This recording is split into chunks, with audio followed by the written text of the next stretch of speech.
ഇന്ന് നമുക്കൊരു പയറ് തോരൻ ഉണ്ടാക്കിയാലോ. അപ്പോൾ അതിന് വേണ്ടിയിട്ട് ആദ്യം തന്നെ പയറ് കുറച്ച് ഉപ്പും മുളകും മഞ്ഞളും ഒക്കെ ഇട്ടിട്ട് വേവിക്കാൻ വെച്ചിട്ടുണ്ട്. പയറ് എന്ന് പറയുമ്പം ഈ മമ്പയറാണ് എടുത്തത്. ചെറുപയർ കൊണ്ട് ഉണ്ടാക്കും.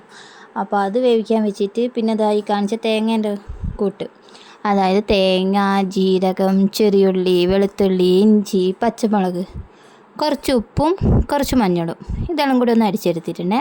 പിന്നെ നമ്മൾ സാധാ ചെയ്യുന്ന പോലെ തന്നെ ഒരു പാത്രം വെച്ച് അതിൽ കടുക് പൊട്ടിച്ച് മുളകും ഒന്ന് ചൂടാക്കി, പിന്നെ നമ്മൾ വേവിച്ച് വെച്ച പയറുണ്ടല്ലോ അതും കൂടെ അങ്ങോട്ട് എടുത്തിട്ടിട്ട് പിന്നെ നമ്മൾ തേങ്ങേൻ്റെ മിക്സ് ഒന്ന് ഒതുക്കിയെടുക്കണം. മിക്സിയിലാണ് ഞാനിപ്പോൾ ഒതുക്കിയെടുത്തത്. ചിലവർ അമ്മിമേലും ചെയ്യും. അത് ഒതുക്കിയെടുത്തതും കൂടെ ഒന്ന് അതിലേക്ക് ഇട്ടിട്ട് നല്ലോണം ഒന്ന് ഇളക്കി കൊടുക്കുക. അപ്പോൾ അത് നല്ലോണം ഒന്ന് മിക്സായി വന്നാൽ കുറച്ച് വെള്ളം ഉണ്ടാവും, കാരണം പയർ വേവിക്കുമ്പോഴുള്ള കുറച്ച് വെള്ളം ഉണ്ടല്ലോ. പിന്നെ അതൊന്ന് വറ്റി വരുന്നവരെ ഒന്ന് ലോ ഫ്ലെയിമിലിട്ട് വേവിച്ചെടുത്താൽ പയർ തോരൻ റെഡിയായി. അപ്പോൾ ഇഷ്ടമായാൽ ഉണ്ടാക്കി നോക്കാൻ മറന്നു പോകരുത്.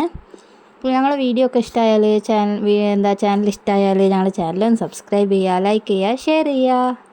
അപ്പോൾ ഇതാ ഒക്കെ നല്ലോണം ഡ്രൈ ആയി വന്നിട്ടുണ്ട്.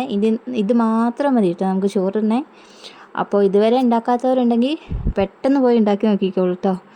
പെട്ടെന്ന് കഴിയുന്ന പണിയാണ്, നല്ല ടേസ്റ്റും ഉണ്ടാകും. കുട്ടികൾക്കും ഇഷ്ടപ്പെടും, വലിയവർക്കും ഇഷ്ടപ്പെടും. ഇതിലിടുന്ന മുളകും കൂടെ ഒന്ന് ശ്രദ്ധിച്ചാൽ മാത്രം മതി കേട്ടോ കുട്ടികൾക്ക് ഇഷ്ടപ്പെടാൻ.